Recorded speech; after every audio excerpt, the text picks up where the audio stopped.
स्वागत है। ब्रेक के बाद आगे बढ़ते हैं, बात करते हैं कि किस तरह से राजनीतिक माहौल को लेकर जो है बयानबाजी भी हो रही है और अलग अलग मसले और राय निकलकर सामने आ रही है। इलाहाबाद में जुटे साधु संतों में मोदी की अपील साफ देखी जा सकती है। धर्म संसद में मोदी को हनुमान बताने वाले एक संत से बात की हमारे संवाददाता आलोक पांडे ने।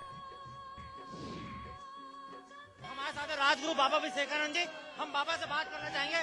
बाबा ने इनको नरेंद्र मोदी को हनुमान जी की संज्ञा दी है। क्यों बाबा आपने नरेंद्र मोदी को हनुमान जी की संज्ञा की दी और क्या लगता है कि नरेंद्र मोदी बीजेपी को पार लगा सकते हैं?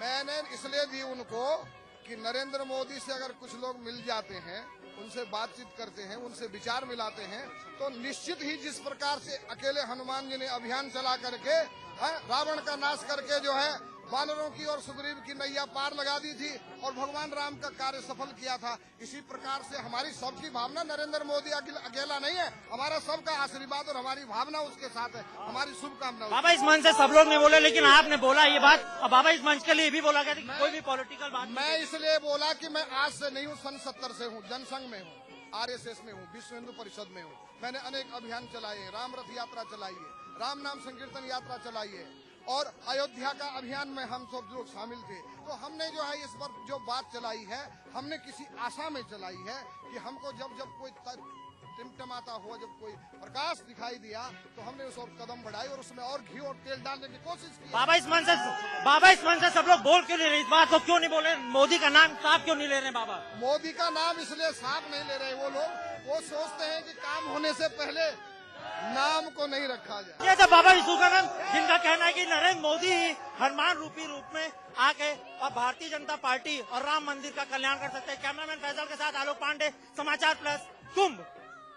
आपको बता दें कि धर्म संसद के शुरू होने से पहले VHP के कार्यकारी अध्यक्ष प्रवीण तोगड़िया ने साफ कहा था कि धर्म संसद संतों का सम्मेलन है और यहां PM पद पर कोई बातचीत नहीं होगी, लेकिन फिर भी जिक्र हुआ नरेंद्र मोदी का।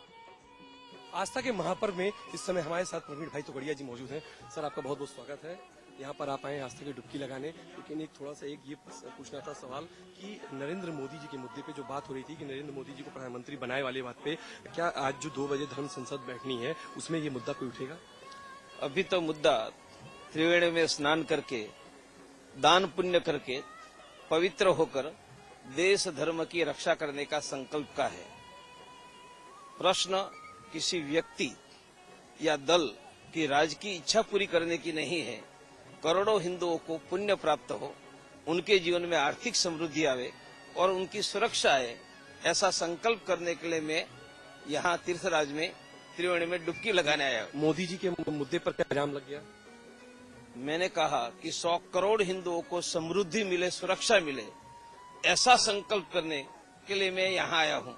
राजनीति न मेरे मन में है न मेरा विषय है। 2 बजे धर्म संसद में कौन कौन सी प्रमुख बातें यहाँ पर? धर्म संसद में भी यही होगा कि देश के 100 करोड़ हिंदुओं को कैसे समृद्धि मिले, सुरक्षा मिले, कैसे उनकी राम मंदिर सहित भावनाओं का आदर हो और उसके लिए रणनीति बनेगी और इसके लिए देशव्यापी जनजागरण होगा। बीजेपी को क्या रिप्रेजेंट करेंगे मुरली मनोहर जोशी जी उस समय धर्म संसद में?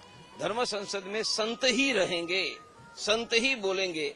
आशीर्वाद लेने के लिए कोई भी व्यक्ति आ सकते हैं, अलग चीज है। मतलब उस स्टेज पर कोई और वहाँ पर नहीं बोलेगा? अशोक सिंघल जी तो बोलेंगे? नहीं, हम तो बोलेंगे, विश्व हिंदू परिषद पदाधिकारी। बीजेपी का कोई भी अशोक सिंघल में मोहन जी भागवत ये बोलेंगे, परंतु संतों के अलावा हमारे पदाधिकारी ही बोलते हैं, कोई राजनीतिक दल का व्यक्ति वहाँ न बोलता है। ये थे प्रवीण भाई तोगड़िया जी जो बता रहे थे कि धर्म संसद में कोई भी बीजेपी का आदमी कोई भी बीजेपी का आदमी नहीं बोलेगा। इसमें जहां तक नरेंद्र मोदी की बात है उस पर पूरी तरीके से विराम लग चुका है। उनके मुद्दे पर कोई भी वार्तालाप यहाँ नहीं की जाएगी। बोले हैं कि ये बैठक यहाँ पर जो खुला हुआ है यहाँ कोई भी आ सकता है, आशीर्वाद ले सकता है, लेकिन वहाँ वो मंच जो है केवल संतों के लिए है। उसमें हक जो है प्रवीण भाई तोगड़िया का, अशोक सिंघल जी का, RSS का और जो है VHP का ही है। कैमरा पर्सन दीपक के साथ सौरभ श्रीवास्तव, समाचार प्लस, इलाहाबाद, कुंभ।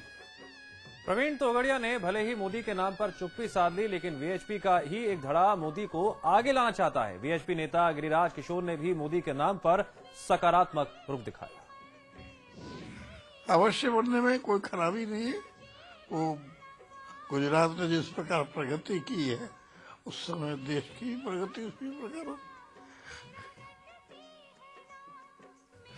अवश्य बनने में कोई खराबी नहीं है। वो गुजरात ने जिस प्रकार प्रगति की है उस समय देश की प्रगति उसी प्रकार हो। जूना अखाड़े में नागा सन्यासियों को दीक्षा देने की प्रक्रिया में एक बार फिर आज नागा सन्यासियों का तर्पण और पिंडदान हुआ। आज संगम तट पर करीब 2000 से ज्यादा नागा सन्यासियों को गंगा किनारे दीक्षा दी गई। संगम तट पर नए नए बने नागा सन्यासियों ने खुद अपना पिंडदान किया। इस प्रक्रिया को गुपचुप ढंग से कराने के लिए जूना अखाड़े ने खास इंतजाम किए थे।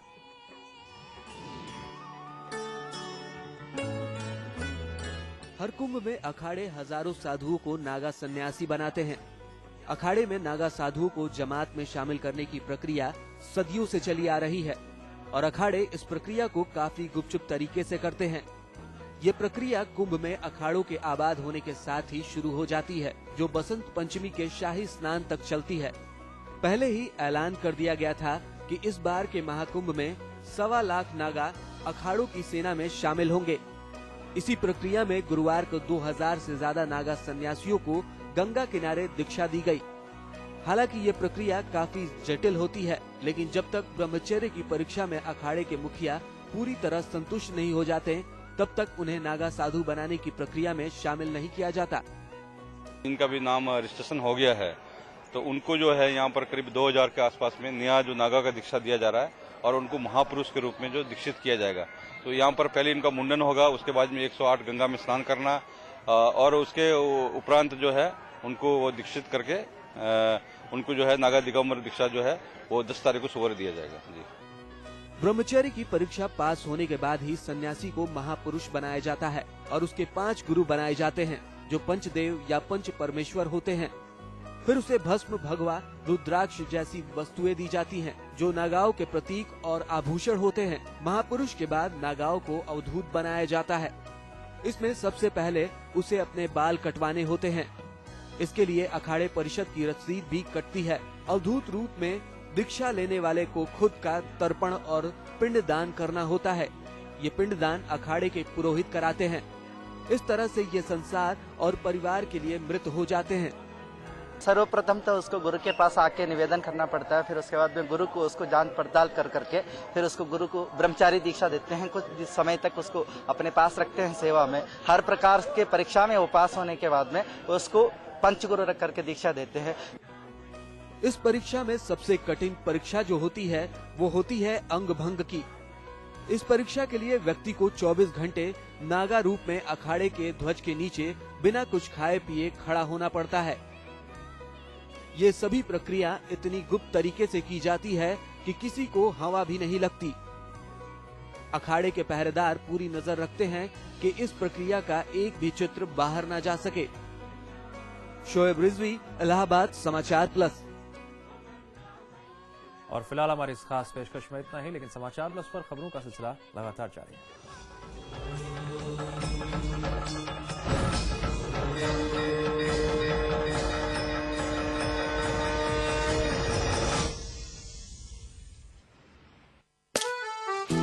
सौंफ, इलायची, खजूर, सब एक से बढ़कर एक है, मगर कोई अपना बड़प्पन नहीं जताता। रहो हमेशा पास पास।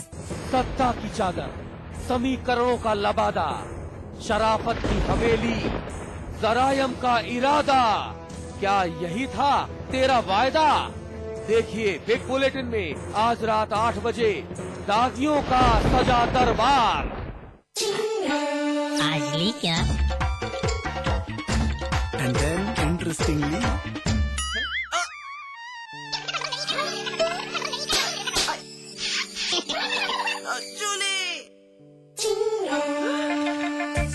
Refreshing mini gum. आज ली क्या? शुरू हो रहा है गोल्ड का महासंग्राम। मैदान में उतरेंगे उत्तराखंड लॉयंस, महारथी डैरन क्लार्क, शक्तिशाली शंकर दास, चैंपियन चपचाई नीरा और महाबली मुकेश कुमार करेंगे यलगार उत्तराखंड लॉयंस। शेक पिएगा? पर बनाएगा कौन?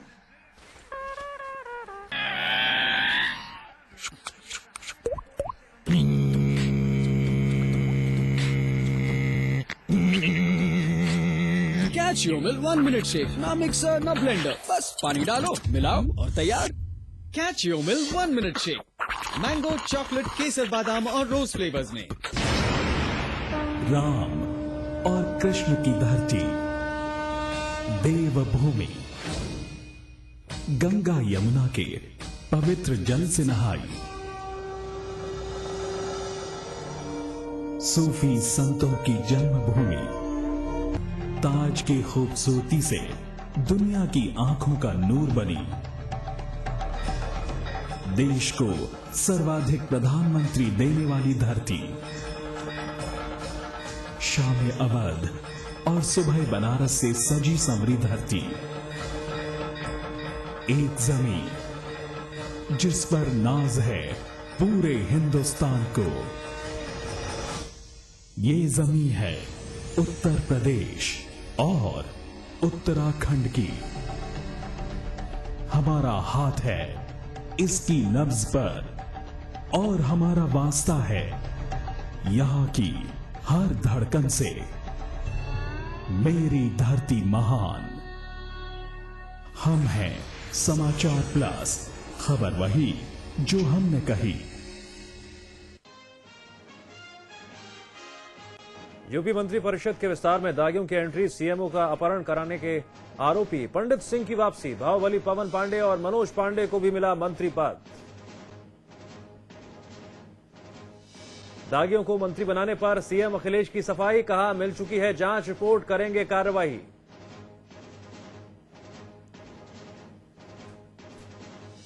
आपराधिक छवि वालों को मंत्री बनाने पर बीजेपी ने उठाए सवाल, रविशंकर प्रसाद ने पूछा किसके दबाव में दागियों को बनाया मंत्री।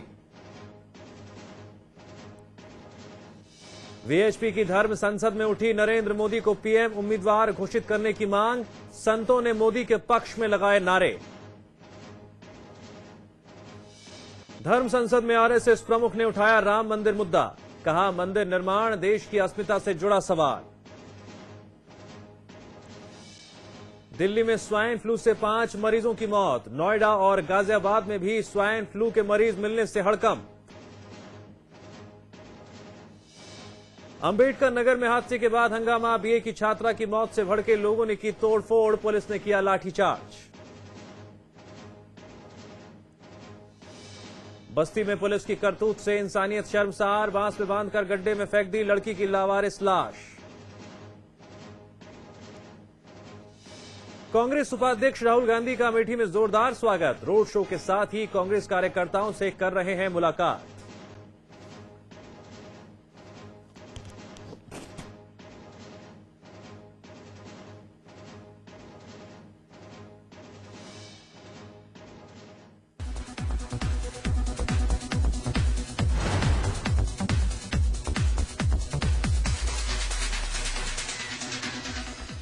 एंटरटेनमेंट के डिफरेंट फ्लेवर के साथ हाजिर हूं मैं गायत्री शर्मा। एंटरटेनमेंट के झक्कास फ्लेवर में होगा बी टाउन का जलवा।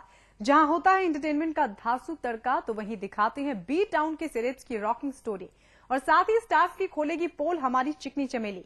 तो आइए शुरू करते हैं आज का एक्साइटिंग सफर एंटरटेनमेंट प्लस।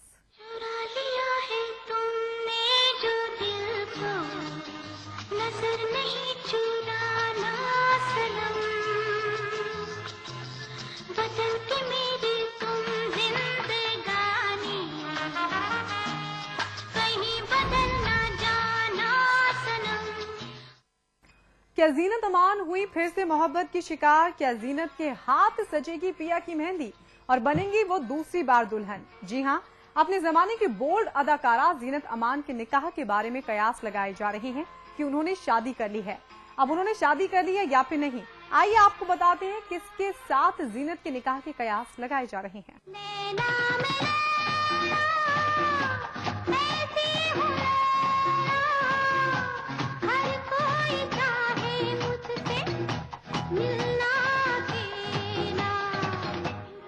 अपने जमाने की हॉट बाला जीनत अमान,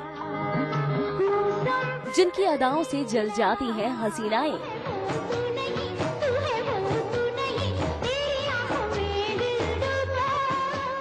इनका सेक्सी अंदाज है बिंदास। बोल्ड और ग्लैमरस अदाकारा जीनत अमान फिर से जवां हो गई।